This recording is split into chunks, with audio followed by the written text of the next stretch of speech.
When you speak English, do you translate from your first language in your head as you're speaking? If so, you should stop doing that right now because it's really not helping your fluency. In this lesson, I'm going to give you a simple two-step method that you can follow to help you start thinking in English and to change the way you speak. First, let me begin by saying that it's very natural when we're learning a language to think in our first language and translate as we speak.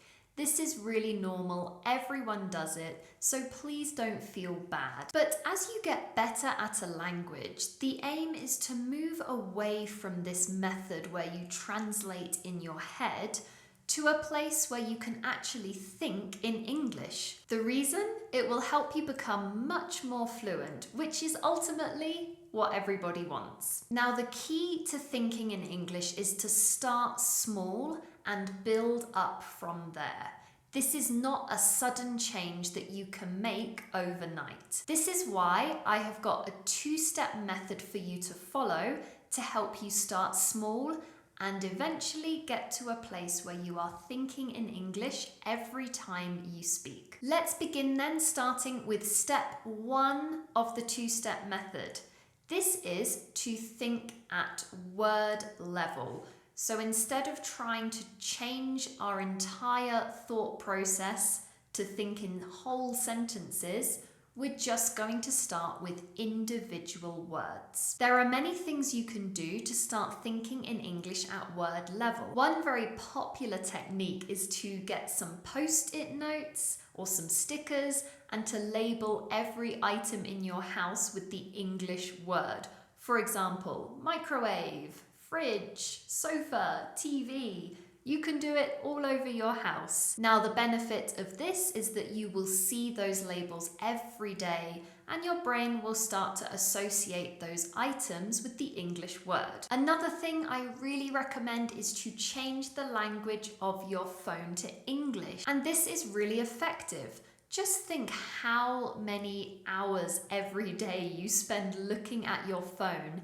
If you change the language to English, that's an opportunity for your brain to see more English words every single day. The next thing you can do is write your lists in English.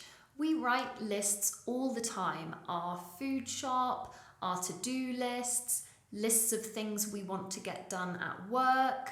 Even our calendar is a type of list. Change this from your first language into English.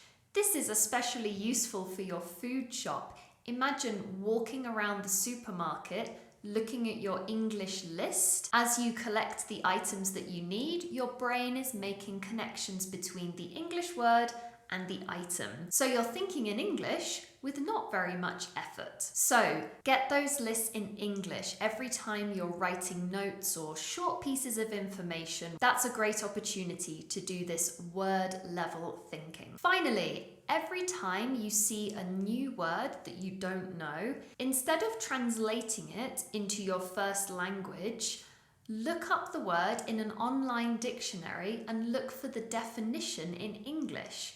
This way, when you learn new vocabulary, your brain will make the association with the English definition and the meaning behind the word. Then when you want to use the word in conversation, it will come more easily to you than if you just translate it into your first language. So that's a really important step. When you're looking up new words, ditch that translator, it's not going to help you. Now you're comfortable thinking in English at word level, it's time to move on to step 2, which is to think at sentence level. So now you are thinking in chunks or sentences instead of single words. The first thing you can do to think at sentence level in English is to talk to yourself in English. I know that might sound crazy, but everyone talks to themselves all the time. Now, I don't mean that you need to talk out loud to yourself, although that will also be really effective.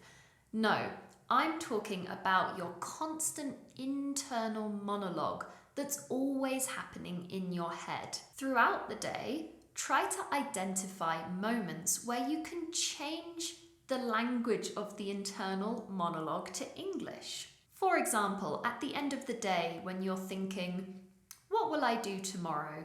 Can you change that thought process into an English conversation with yourself? Now, this is not something you need to do all day, every day, but try to take moments throughout the day where you can pause and change your thoughts to English. The next thing you can do is make up imaginary situations in your head in English.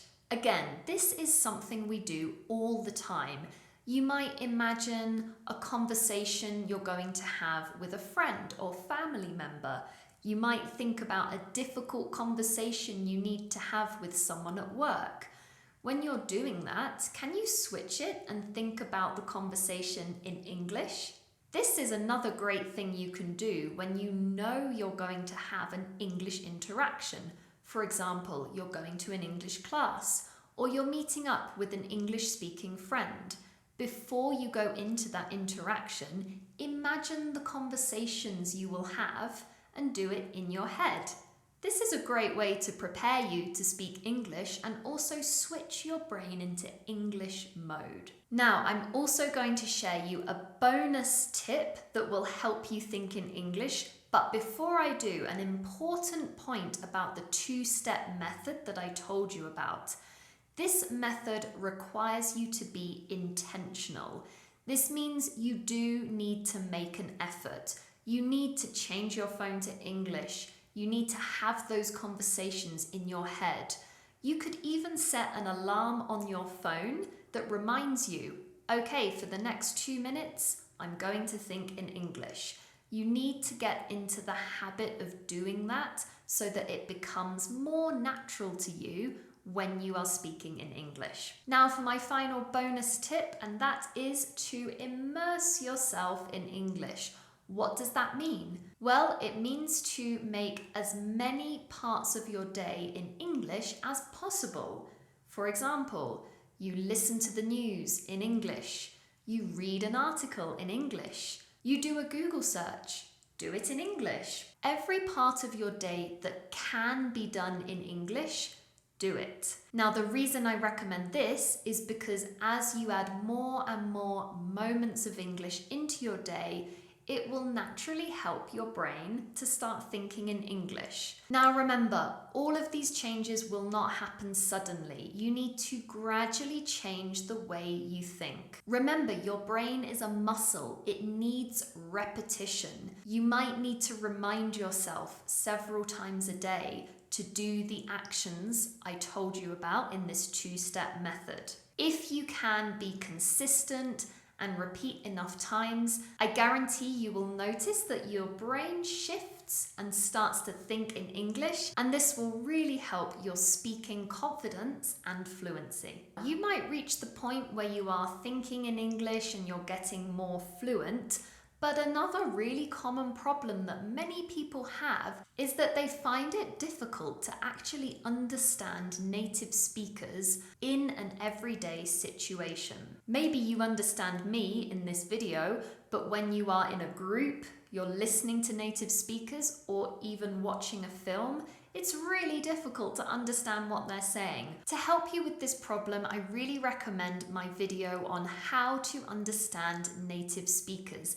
In that video, I share a really useful technique that you can use that will improve your listening skills and help you be better able to understand native speakers. I'll put the link for that video down below, and as always, if you have any questions about today's class, please do leave me a comment. And if you haven't already, please do like this video and subscribe to my channel. It really will help me to grow and bring you more content like this. Thank you so much, everyone. See you next time.